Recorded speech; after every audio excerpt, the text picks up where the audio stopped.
Oui, je vais faire une prise de parole à titre personnel, ainsi que pour ma collègue Claire Lepant et mon collègue Antoine Grange, présent dans la salle, qui est VP du SCOT en charge de la transition écologique. Je vais donc délaisser quelques instants ma casquette de VP aux finances. Depuis plusieurs mois que nous travaillons sur ce sujet, à la fois au service des finances et avec les collègues des mobilités, et je les en remercie. J'ai acquis l'intime conviction que notre intérêt collectif est de choisir le scénario F. Beaucoup de choses ont déjà été dites et je ne souhaite pas en rajouter plus que nécessaire. Cependant, j'ai été convaincu par les 5 éléments suivants. Premièrement, nous devons partir du besoin de nos populations. Et ce besoin, il est simple et il est clair. Elle ne demande pas un tram ou un BHNS, elle demande tout simplement un transport en commun efficace, confortable, à fréquence suffisante et qui reste abordable financièrement. C'est d'ailleurs cet aspect, permettez-moi de le dire, monsieur le maire d'Annecy, que j'ai défendu avec ma liste au moment des dernières élections. Et effectivement, nous avons été les 10% qui n'ont pas promis de tram, hormis la question de la requalification de l'aérodrome, dont on sait aujourd'hui ce qu'il est devenu.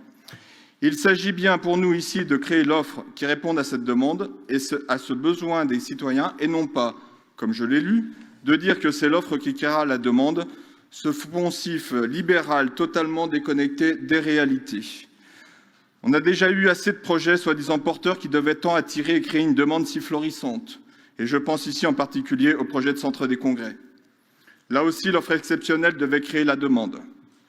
Je vous le dis comme je le pense, Annecy crève de projets disproportionnés. Ne faisons pas du tram le centre des congrès de ce mandat, surdimensionné, ruineux et tape à l'œil. Les projections de population montrent qu'un BHNS moderne, tout électrique en site propre intégral, répond largement aux besoins. Le deuxième point, le BHNS répond également à notre volonté d'apaiser et de faire respirer notre territoire en accompagnant la densification nécessaire du cœur d'agglo, sans pousser à la bétonisation, ni sur la commune nouvelle, ni sur les autres territoires. Un tram est toujours un outil qui précède la requalification d'un espace de ville, d'où notre question sur l'aérodrome, et sa densification plus poussée.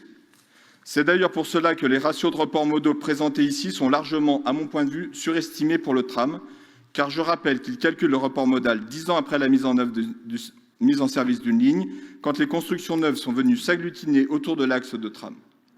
Ce n'est pas notre conception de l'aménagement urbain de notre territoire. Avec l'Agglo Archipel, nous avons besoin d'un transport en commun global sur tout le territoire qui irrigue les ex-PCI. Le tram va engloutir une grande partie de nos capacités d'investissement, limitant nos actions sur les autres territoires et en direction des autres politiques menées par notre agglomération.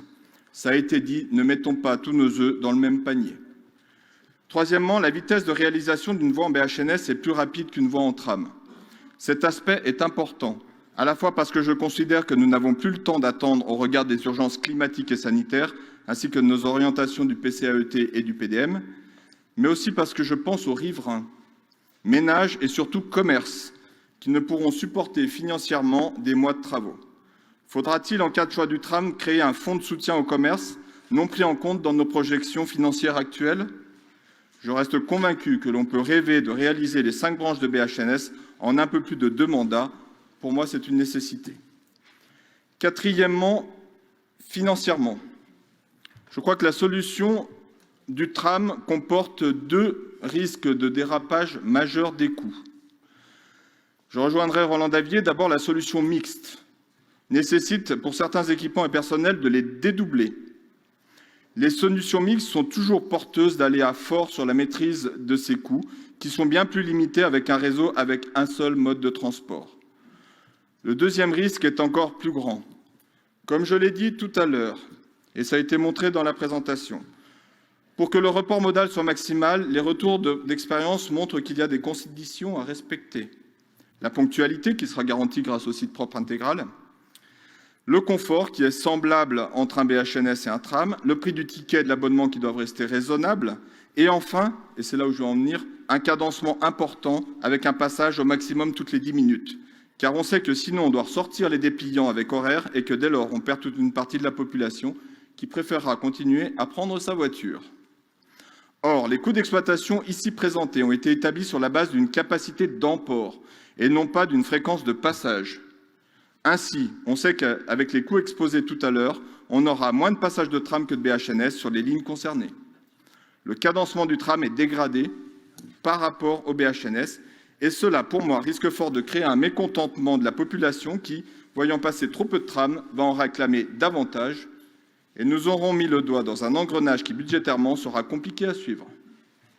Je crois, en écoutant les retours d'expérience, que ce cadencement supérieur du BHNS est un atout et un véritable facteur de réussite du report modal, bien plus que l'aspect psychologique, que j'avoue personnellement ne pas encore avoir bien compris, pourtant j'ai utilisé les deux modes, cet aspect psychologique du tram qui me semble plus que compensé. Enfin, pour finir, je sais qu'il existe un génie anécien, voire grand anécien.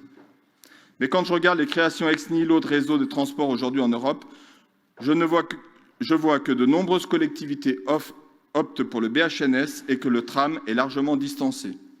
Le tram, je l'ai dit, est une technologie du XXe siècle. Nous avons besoin d'une technologie du XXIe siècle qui puisse être évolutive en fonction de nouveautés technologiques, comme l'est le BHNS. C'est ce que font très majoritairement les autres ailleurs. Alors, sommes-nous plus intelligents qu'eux? Et puis sur le sud de notre beau département de la Haute-Savoie, nous ne sommes pas seuls. Croit-on qu'après Douin, la communauté de communes des Sources du Lac aura les moyens de poursuivre une ligne de tram? Idem pour Sillingy à la CCFU. Il faut éviter les ruptures de charge, alors pensons à nos voisins et à leur capacité de poursuivre ces réseaux chez eux s'ils le souhaitent. Il faut le dire, ils n'auront jamais les moyens de se payer un tram, alors qu'ils pourront se payer, je l'espère, un BHNS. C'est aussi cela, avoir une vision globale à l'échelle du territoire.